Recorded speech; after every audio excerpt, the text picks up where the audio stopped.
Curve Finance is the #1 project under 800 million market cap right now, trading at 53 cents. October volume just hit the highest level since early 2025, but the token is down 24% in 30 days.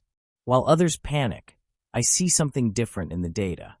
The chart tells a story most people are missing, and I'm building my position here. Let me show you exactly what I'm seeing and why this could be one of the best risk-reward setups in DeFi right now. Let's talk numbers that actually matter. Curve Finance leads every single project under 800 million in market cap. The protocol generates 67 million in annualized fees, which puts real cash flow behind this token. Revenue holders are earning almost 31 million annually.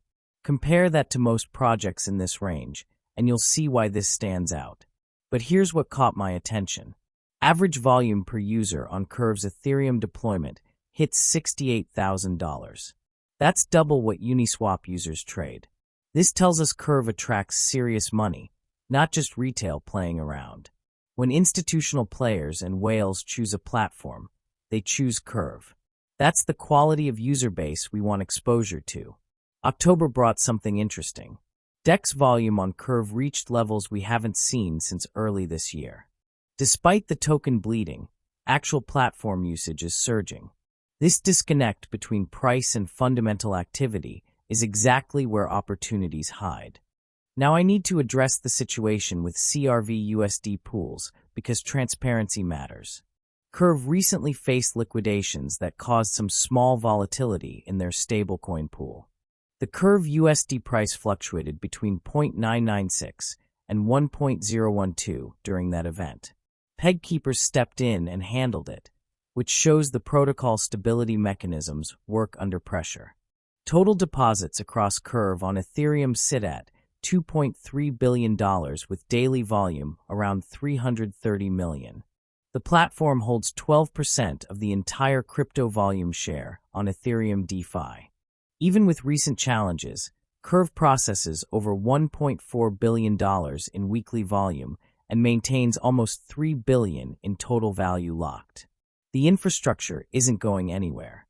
The question is whether the token price reflects this reality, and clearly it doesn't. Time to break down what's happening on the weekly chart, because this is where things get real interesting. CRV is trading around 53 cents, sitting below every major moving average. The 10, 21, 55, 100 period EMAs, all above price. Even the 200 period moving average, that green line, is overhead.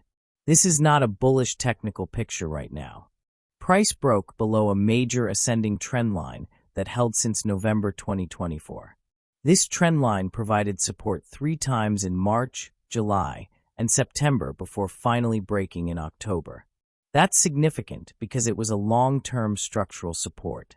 We also have a more recent descending trend line from July that's acting as resistance.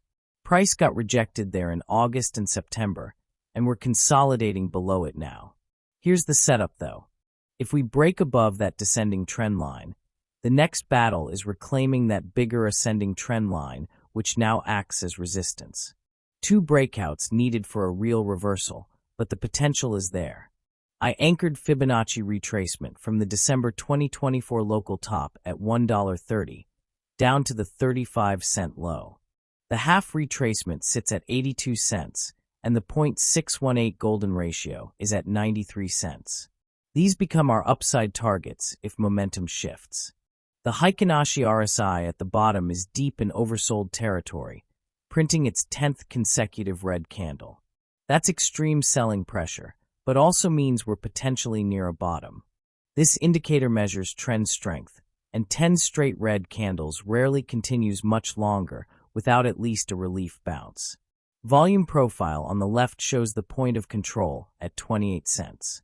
That's a high-volume node that acts like a magnet. If we lose support here, that's where price could gravitate. It's important to be aware of that downside scenario. So what am I doing? I'm accumulating between 45 and 60 cents. That green box on the chart represents my dollar cost average zone, and price is sitting right in that range. The risk-reward ratio here is compelling to me. I'm already positioned. For short-term traders, a weekly candle close below 43 cents, that red dashed line, probably means you should step aside. That's my invalidation level for a short-term trade.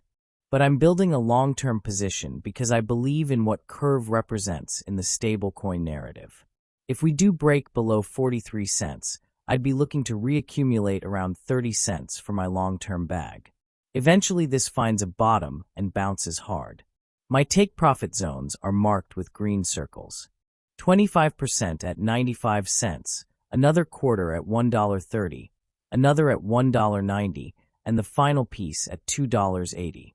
As I hit each target, I'm trailing my stop loss. Once target 1 hits, stop moves to entry, making it risk-free. Hit target 2, stop moves to target 1. This way profits are protected while leaving room for the full move. CRV Finance sits at a technical crossroads trading at 53 cents. The fundamentals show a protocol generating real revenue with institutional-grade users, while the price reflects fear and uncertainty. October's volume surge tells us something is shifting beneath the surface. I'm positioning for the long term because quality eventually gets repriced. Whether you're in or watching from the sidelines, this is one to track closely. If you found value here, hit that like button and subscribe to follow along. Join my free Telegram group. Link is in the pinned comment below. Check out my previous videos on screen for more opportunities I'm watching. Never financial advice. See you in the next one.